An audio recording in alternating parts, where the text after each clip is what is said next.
definitiva. ¿Sí?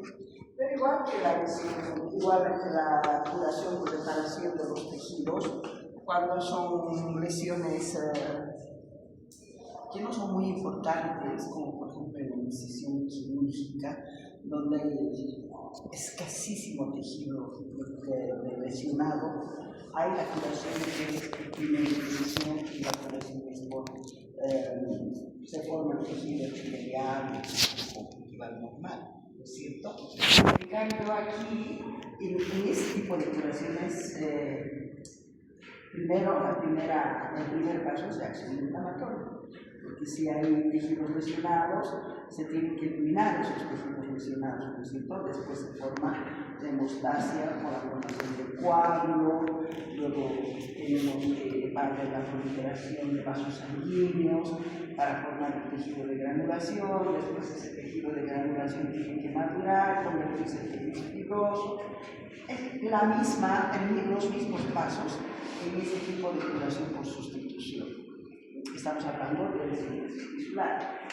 Las características son las siguientes. La lesión tisular es extensa para que pueda curarse por sustitución, ¿sí? Entonces hay destrucción, bastante destrucción del tejido de sostén, especialmente afecta al tejido de sostén. Por ejemplo, si vamos a tener que sustituir el tejido epitelial por tejido conjuntival, la membrana basal tiene que estar destruida, ¿verdad? Y en el tejido de sostén, el tejido fibroconectivo vascularizado tiene que estar destruido. Entonces hay lesión tisular extensa con destrucción de los tejidos de sostén, membrana basal, tejido fibroconectivo vascularizado. Ese es importantísimo para hablar de curación por sustitución o formación de cicatriz. Luego de que se presenta una lesión tisular extensa, por supuesto que tiene que haber una reacción inflamatoria. Los neutrófilos primeros en llegar de las células leucocitarias de la sangre son los neutrófilos, de modo que pongamos una tranca para que no lleguen los neutrófilos. Por supuesto que llegan los neutrófilos, pero como dura mucho tiempo este tipo de reparación tisular, los neutrófilos solamente viven 2 días, y esta puede durar días, 3, 4, 5 semanas, puede durar meses, puede llegar este proceso de curación por sustitución. Entonces aparecen los macrófagos, que son las células que aparecen, qué sé yo, al tercer día, cuarto día de que se ha empezado la reacción inflamatoria. Representa una reacción inflamatoria crónica, y la reacción inflamatoria crónica siempre es a partir del tercer día, no sé cuándo sigue la reacción inflamatoria. Entonces, hay una reacción inflamatoria, ¿no es cierto?, que empieza con neutrófilos y termina con los macrófagos, puede durar mucho tiempo. Igual que en la inflamación por regeneración o la curación por regeneración, va a haber proliferación de un tejido de granulación. Ustedes saben muy bien que se forma el tapón hemostático, ¿no es cierto? El tapón hemostático primario, secundario, para cohibir la hemorragia. Aquí igual va a tener que haber ese tapón hemostático y se va a implantar el tejido de granulación, que es un tejido altamente especializado, vascularizado, laxo, todo ese tejido de granulación.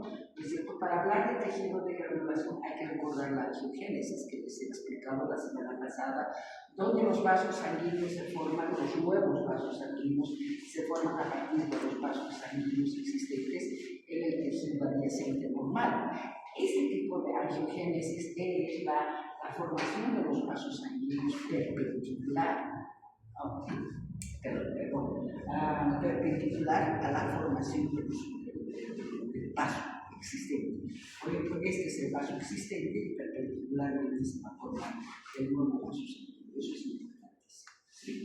Entonces ahí vamos a tener la formación de nuevos vasos sanguíneos, ¿no es cierto? Y poco a poco van a ir desapareciendo los tejidos necróticos, y a partir del segundo día van a aparecer a formarse los nuevos vasos sanguíneos hasta formarse el tejido de granulación, que es un tejido altamente vascularizado, laxo, ¿no es cierto? No hay tejido conjuntival aquí, no hay fibras polares.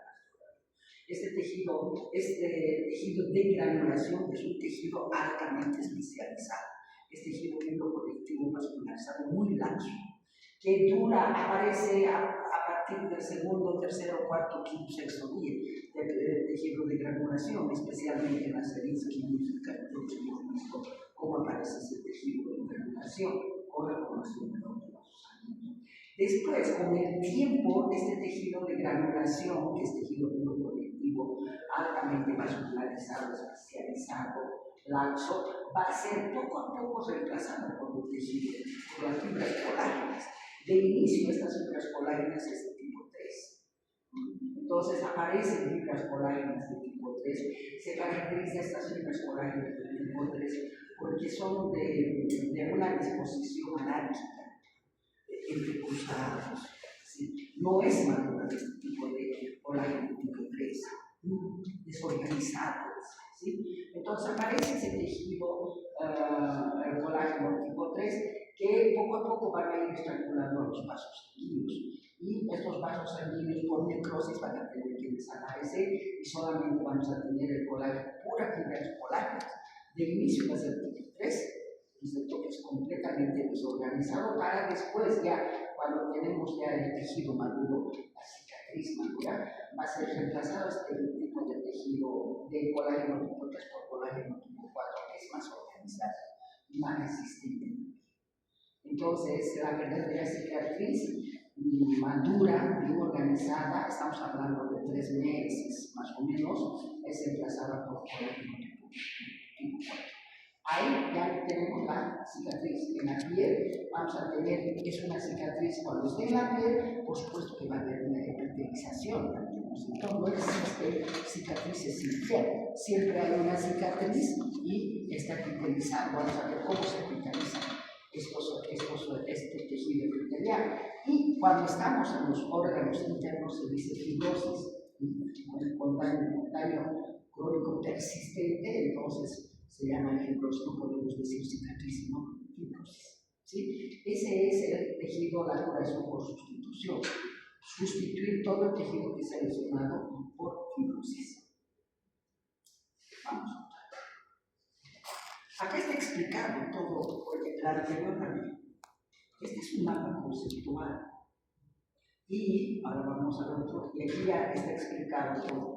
La lesión tisular es extensa, cualquier daño que activa el proceso de reparación, heridas infectadas, quemaduras, agresiones químicas, todas esas son las causas para un daño, una lesión tisular extensa, como lesión tisular, que compromete y afecta al tejido de sostén. Esto es importante. Tiene que estar afectado el tejido de sostén, la membrana basal, el tejido fibroconectivo vascularizado que sostiene a todos las características de los órganos, ¿cierto? Entonces, todo eso, cuando esa lesión es extensa, pues siempre se cura por fibrosis, por sustitución. Hemostasia, hay la formación del tapos hemostático, que es un coágulo sanguíneo, y luego este coágulo sanguíneo ya les había dicho que se deshidrata para formar la costra, y esta costra va a separar del medio externo la herida para mantenerlo estéril. Eso era la hemostasia, la formación del coágulo. Y la inflamación es la respuesta inicial, ¿no es cierto? Hay una reacción inflamatoria, después los vasos sanguíneos se dilatan, sabemos cómo se realiza la inflamación. Hay una dilatación vascular, aumento de la permeabilidad para permitir que salga el plasma y las células sanguíneas, que son los neutrófilos, los macrófagos, todas esas células. Primero llegan los neutrófilos y luego son reemplazados por macrófagos que fagocitan los restos tisulares, limpieza del sitio lesionado, luego liberan citocinas y factores de crecimiento. Es bien importante los factores de crecimiento cuando se está curando por sustitución las heridas, ¿no? ¿Cuáles son esos factores de crecimiento? El factor de crecimiento derivado de las plaquetas, el factor de crecimiento transformante beta y el factor de crecimiento endovascular. Estos factores de crecimiento son las que van a estimular la formación de nuevos vasos sanguíneos, ¿sí? Que reclutan y activan las células encargadas de la fase de proliferación. Se forma el tejido de granulación bajo el estímulo de los factores de crecimiento. Y ocurren dos procesos en paralelo cuando estamos hablando de la formación del tejido de granulación. Ahí está. ¿Cuáles son esos dos procesos? procesos, la angiogénesis y los fibroblastos. Esta angiogénesis para formar el tejido de granulación y los fibroblastos para formar el tejido cicatrizado. Entonces, en la angiogénesis, las células endoteliales de los vasos sanguíneos del tejido adyacente normal se dividen y brotan nuevas células capilares, se activan aquí. Se activan y brotan nuevos capilares, ¿no es cierto? Dándole al tejido un aspecto granular rojizo y brillante característico del tejido de granulación, que es un tejido fibroconectivo vascularizado altamente especializado, muy vascularizado y muy especializado. ¿Sí? Y los fibroblastos, que es la otra, a mayor tiempo, porque esto solamente dura 4 o 5 días. Y después los fibroblastos van a migrar en el sitio, porque como es una herida todo micrótico, los fibroblastos migran del tejido, todo migra del tejido, desde fibroblastos, macrófagos, ¿no es cierto? Todos los leucocitos salen de los vasos sanguíneos, del tejido normal, etc. Entonces, los fibroblastos migran al sitio por el que comienzan a sintetizar una matriz extracelular provisional rica en fibronectina y colágeno tipo 3. Sabemos que los fibroblastos sintetizan todos los tipos de colágeno. En este caso, estamos hablando de colágeno tipo 3. Ahora, ¿cuáles son las características del colágeno tipo 3? A más delgado y desorganizados, ¿no? La combinación de capilares nuevos, fibroblastos y matriz provisional es justamente el tejido de granulación que es altamente especializado. ¿Sí?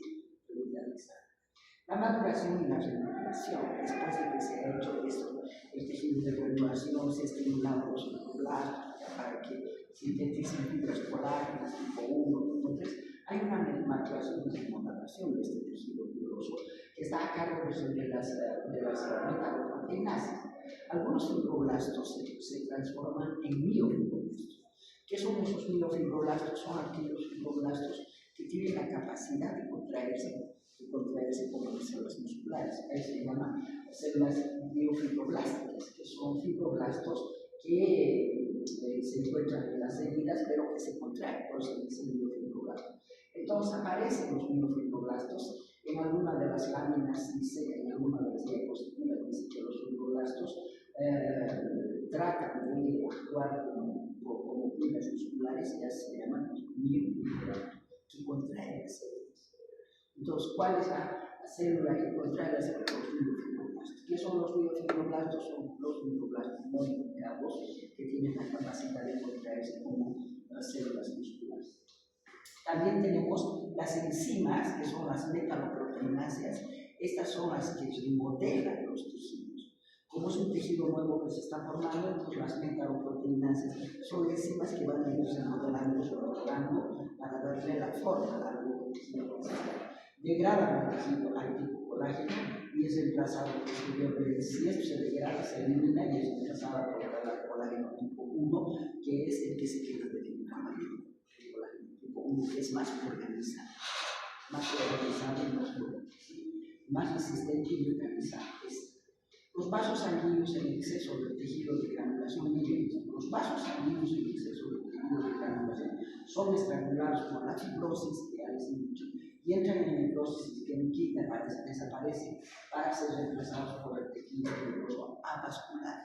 La cicatriz es un tejido fibroso avascular, no tiene vasos sanguíneos. Entonces, si esta cicatriz está reemplazando al tejido de granulación que aparece antes, ¿cómo desaparecen los vasos sanguíneos? Porque el tejido de granulación tiene puros vasos sanguíneos. Y tiene que desaparecer esos vasos sanguíneos y reemplazar con pura fibrosis. Entonces, estas fibras colágenas también están estimulando a los vasos sanguíneos, entran en necrosis y son luego eliminados y se forman las cicatrices. Y el tejido se vuelve pálido de vasos sanguíneos, es pálido, firme, pero siempre verticalmente interesado. Aquí el proceso se bifurca según el contexto. Cómo se bifurca en dos, según el contexto. En la piel y en los órganos internos. ¿Qué pasa? En la piel, si la lesión compromete el tejido de sostén, que es la membrana basal, se resuelve junto con la revitalización. Entonces, en la piel, por mucho que sean lesiones extensas, curación por segunda intención, igual se va a volver a formar el tejido epitelial. ¿Cómo se forma el tejido epitelial? Por ejemplo, tenemos un epitelio quirúrgica, hay la membrana basal. La membrana basal tiene que estar intacta, el tejido conjuntival igual, entonces las células basales son las primeras que se dividen y lo primero que hacen es cubrir la primera capa, la célula basal. Las células basales que están en los bordes, esas se estimulan, ustedes saben que son células inmaduras que tienen capacidad de dividirse. Se dividen y van uniendo los bordes de las células. Primero las células basales y después estas células basales se siguen dividiendo, pero van cubriendo el límite de los campos espaciales. Primero se toman los núcleos y así se realizan las cicatrices o cualquier tipo de herida que se está curando. Si la lesión compromete el tejido de sostén, se resuelve junto con la reutilización. Esa es la reutilización, lo que les he explicado. Y por debajo, la formación del tejido fibroso, que en la cicatriz está siempre gracias al tejido de granulación. El tejido de granulación va a ser reemplazado por tejido conjuntival avascular que es la cicatriz. Y es cierto, es lo que podemos decir. Y en los órganos internos, eso es lo que ocurre a nivel de la piel. Entonces son cicatrices que siempre están cubiertas por epidermis. ¿Sí? En cambio, los órganos internos, en el hígado, en el pulmón, en los riñones, el corazón, por ejemplo, en el hígado, tuviéramos un absceso hepático. En ese absceso hepático, ¿qué vamos a tener? Se van a necrosar los hepatocitos, va a haber destrucción del tejido conjuntival, del tejido de sostén. En ese caso, ese foco va a ser curado por sustitución. En ese foco ya no va a haber hepatocitos, va a haber tejido fibroso. Ahí no podemos decir cicatriz. Es casi como la cicatriz, pero no podemos decir en los órganos internos cicatriz, decimos tejido fibrótico. ¿Sí? Entonces, en el hígado y los pulmones, pero cuando hay destrucción del tejido, abscesos del tejido. ¿Sí? Cuando el daño es persistente, repetido o no se ha logrado resolver, el mismo mecanismo de depósito de colágeno se vuelve excesivo y sustituye al parénquima funcional, ¿cierto?, por tejido fibroso. Las células propias del órgano, por tejido fibroso. Esto es la fibrosis que progresivamente compromete la función del órgano. Por supuesto que en ese tipo de curación por sustitución vamos a perder funcionalidad.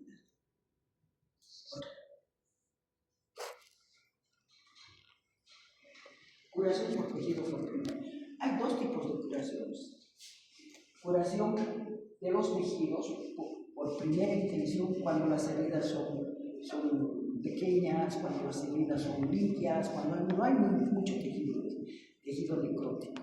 Esa es la curación por primera intención. Y la curación por segunda intención es cuando ha habido mucho tejido destruido, hay mucha necrosis, se ha perdido mucho tejido, ¿no es cierto? Y los tejidos necróticos son muy grandes. Ahí se habla por curación por segunda intención. ¿Sí? Y tienen diferentes características también. Pero no es muy diferente a la curación por regeneración y a la curación por sustitución. No es muy diferente.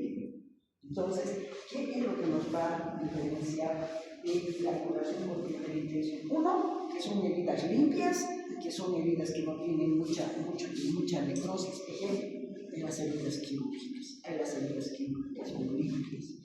Esas son las que curan por primera intención. Entonces, si nosotros vemos esto, la cicatrización por primera intención es una herida quirúrgica. Entonces, ¿qué tenemos? Los bordes están muy cercanos, es fácil de acercar. Los bordes tienen que estar muy cercanos, los bordes tienen que ser muy fáciles de poder poner paralelos unos a otros. Es una herida limpia. Igual aquí se hace la incisión, ¿qué vamos a tener? Vamos a tener lo primero que hay que se forma el tejido, el coágulo sanguíneo, el coágulo hemostático, ¿no es cierto? Ese coágulo hemostático que va a cohibir la hemorragia, ¿no es cierto? Y lógico que va a haber, si es una incisión quirúrgica, queramos o no queramos, va a haber tejido necrótico, pero muy escaso. Hay lesión tisular, pero es muy escaso.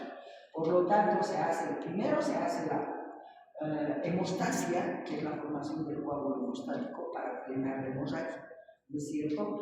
Y inmediatamente se instala la reacción inflamatoria. ¿Por qué? Porque la reacción inflamatoria es para eliminar todo lo que es desecho, todo lo que no le sirve al tejido. Entonces va a haber escasas células necróticas lesionadas, todas esas tienen que ser eliminadas por la reacción inflamatoria. Estamos hablando de una reacción inflamatoria aguda, porque estamos hablando primer día, segundo día.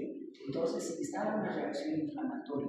Los coágulos sanguíneos también con el tiempo tienen que ser eliminados para que queremos nosotros, qué sé yo, todas las plaquetas, fibrina, ¿no es cierto? Cuando ya se acerque y se esté formando la cicatriz, esos tienen que ser eliminados con una reacción inflamatoria. Por eso es que se instala la reacción inflamatoria. Una reacción inflamatoria aguda, generalmente, porque es una lesión limpia, una lesión pequeña, con los bordes que fácilmente podemos aproximar. Entonces, tenemos la reacción inflamatoria para eliminar todo lo que no le sirve, y miren cómo los vasos sanguíneos se hacen angiogénicos. Entonces, va a tener que formarse el tejido de granulación. Y el tejido de granulación son puros vasos sanguíneos. Entonces, a partir de los vasos sanguíneos existentes que se forman, pero esa formación de nuevos vasos sanguíneos es perpendicular a los tejidos normales, eso es importante. Es perpendicular a los tejidos normales. Son vasitos tan inmaduros que solamente estamos hablando de capilares. Tienen células endoteliales, tienen membrana basal, ¿no es cierto? Y nada más. Eso nomás, tienen pericitos también. Así están formados los capilares. Entonces se forman los nuevos vasos sanguíneos, muchos vasos sanguíneos, y poco a poco empiezan a aparecer los fibroblastos, los macrófagos también, primero los neutrófilos y la reacción inflamatoria aguda. Entonces tenemos la formación del tejido de granulación, el segundo, tercero, cuarto, sexto tejido de granulación. Y después de que el tejido de granulación se forma, miren aquí, miren cómo se regenera el epitelio. Acá está. Primero se está formando la capa basal, ¿no es cierto? Estas células basales de aquí son las que se van a dividir y se van a aproximar de ambos extremos, se aproximan a la parte central hasta ser la capa basal continua.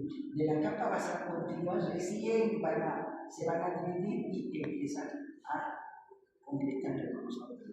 Así se hace la epitelización. Y cómo se va a curar el tejido de sostén, que es este tejido fibroconectivo vascularizado. Este tejido fibroconectivo vascularizado primero se forma, ahí está la reacción inflamatoria, ya los macrófagos, porque estamos en el tercer o cuarto día. Entonces, miren, los vasos sanguíneos ya han sido, ese tejido de granulación ya ha sido reemplazado por tejido fibroso, y aquí ya tenemos la cicatriz. Así es como se cura en semanas esta vez. Así es como se cura por primera intención. La cicatriz, miren, la cicatriz no presenta ninguna alteración. Parece que estuviéramos viendo el epitelio normal. No hay contracturas, nada. ¿No es cierto? Esas son las características de la curación por primera intención. Acá está. La cicatriz por primera intención ocurre en heridas limpias y quirúrgicas, con bordes que pueden afrontarse, sutura quirúrgica. Mínima pérdida de tejido y bajo riesgo de complicaciones.